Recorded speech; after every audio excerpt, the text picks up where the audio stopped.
And I think at this point, from Twitter's perspective, it wants absolute assurances that Musk is not going to back out again. His letter that was filed with the SEC to Twitter saying he was willing to close is very sparse. It's very unclear whether he's reserving the right to say, wait a minute, I think you haven't complied with the merger agreement again. I'm calling the whole thing off again. So I think Twitter obviously wants to close. It wants to take 5420, but I don't think it's going to be willing to just end proceedings in Delaware Chancery until it has some kind of absolute assurances that this is really honestly happening. And so the hearing presumably will be on working out what kind of assurances those are going to be.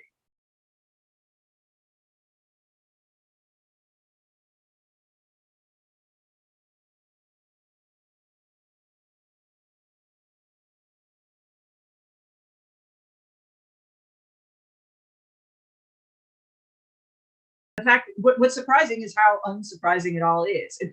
We all expected fireworks given the color of this particular dispute. But the fact is, cases settle on the eve of trial. They settle just before you have to depose the big people, the CEO, whatever. Musk's deposition is scheduled to begin October 6th. In some ways, the fact that they would settle just before then is the most natural and obvious thing in the world.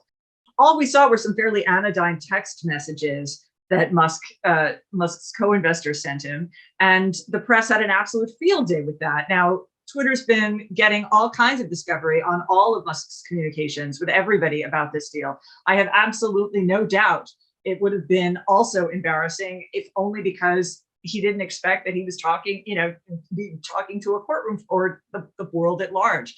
And from Twitter's perspective, I think it's interesting because I think there's very possible that Musk could have uncovered damaging things, not necessarily damaging enough to get him out of the deal. I mean, I think Twitter's case was always stronger, but that doesn't mean Musk couldn't have aired embarrassing facts about Twitter's business.